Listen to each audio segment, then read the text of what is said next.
믿음 생활이라는 것은 잘 알아듣고 잘 깨닫고 잘 배웠다고 해서 그것이 내 능력이 되는 건 아니에요. 우리가 생애의 어느 정점의 말씀을 듣고 마음의 결단을 해서 하나님의 자녀가 됐다는 사실을 깨닫고 믿음으로 살고 싶다라는 결심을 하는 건 중요하지만, 그러나 그 결심이 우리의 신앙생활을 완주할 수 있는 능력이 되는 건 아니라는 말입니다. 첫 번째 생각하실 것, 사랑줄의 완성은 성령 충만인 줄로 믿습니다. 사도행전 2장 17절, 하나님이 말씀하시기를 말세에 내가 내 영을 모든 육체에게 부어주리니 너희 자녀들은 예언할 것이요 너희 젊은이들은 환상을 보고 너희 늙은이들은 꿈을 꾸게 될 것이다.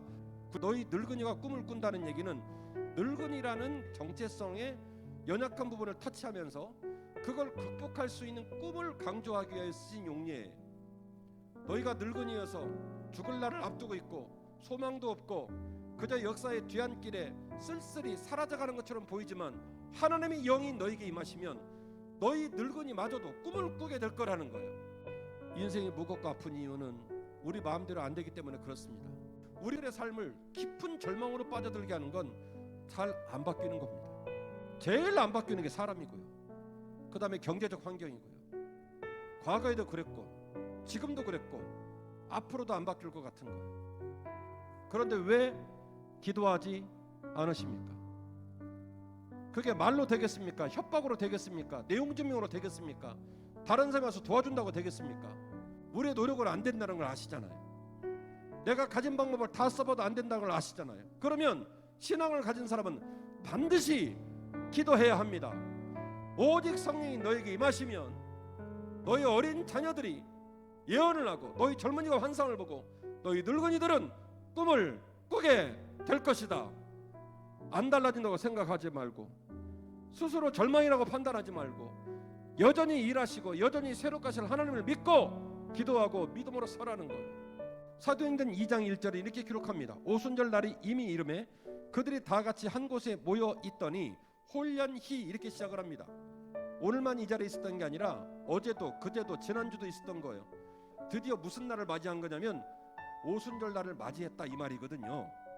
그리고 그들이 다 같이 한 곳에 모여 있다가 홀연히 성령을 만나는 사건을 경험하게 된 겁니다.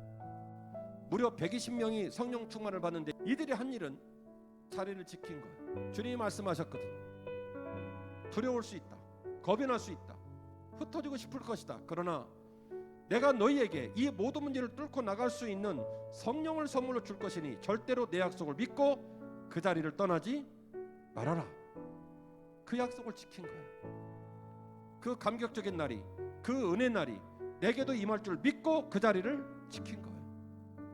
오순절에 이르기까지 그 자리를 지켰던 120 문도의 믿음이 이 시간 예배를 드리는 우리 모든 성도에 있기를 주의 이름으로 축원합니다. 사랑줄의 열매는 약속이고요, 믿음줄의 열매는 회개의 결단입니다. 그들이 이 말을 듣고 마음에 찔려 베드로와 다른 사도들에게 물어 이르되 형제들아 우리가 어찌할꼬 하거늘. 베드로가 이르되 너희가 회개하여 각각 예수 그리스도의 이름으로 세례를 받고 죄사함을 받으라. 그리하면 성령을 선물로 받을 것이다. 할렐루야.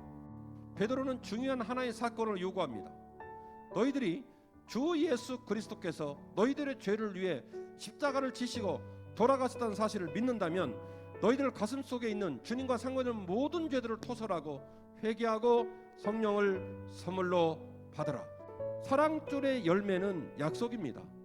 믿음줄의 열매는 회개의 결단입니다. 이 스파크가 터지면 사랑줄과 믿음줄이 주파수를 맞추고 하나님의 영광의 열매를 맺기 시작하는 겁니다. 그 약속을 붙드십시오. 그리고 그 약속의 장소에서 통렬하게 회개하고 성령을 선물로 받으시기를 주의 이름으로 축원합니다. 그 말을 받는 사람들은 세례를 받음에 이날에 신도의 수가 3,000이나 더하더라. 그들이 사도의 가르침을 받아 서로 교제하고 떡을 떼며 오로지 기도하기를 힘쓰니라. 오로지 기도하기를 힘쓰고 오로지 모이기를 힘쓰고 오로지 떡을 뗍니다. 이거 기이한 일이에요. 당연한 일이에요. 매우 기이한 일이에요. 어제까지 민간이었던 사람들이, 주님을 따르지 않던 사람들이, 십자가를 붙들지 않은 사람들이, 신앙생활에 대해 일도 모르는 사람들이 갑자기 지금 교회를 세우고 가장 성숙하고 가장 수준 높은 교회의 진면목을 보여주는 거예요. 어떻게 이런 일이 가능했을까? 이 세상에 갑자기 일어나는 일은 없습니다. 이 3,120명은 느닷없이 성령 충만을 받고 갑자기 멋있는 교회와 멋있는 성도가 된 게 아니라 예수님과 함께 3년 동안 쭉 훈련받았던 그 훈련의 제자도가 성령 충만이라고 하는 기름이 탁 떨어지니까 불이 붙은 거예요. 그래서 그 전에 배웠던 예비 동작들, 그 전에 배웠던 암, 그 전에 배웠던 순종, 그 전에 배웠던 신앙생활의 방법들이 아무것도 아닌 것이 아니라 비로소 빛을 발하기 시작했다는 겁니다. 그 모든 훈련의 날들이, 그 모든 연단의 날들이 축적되어져서 성령 충만을 받게 되면 그게 모든 게 능력으로 환원이 돼요.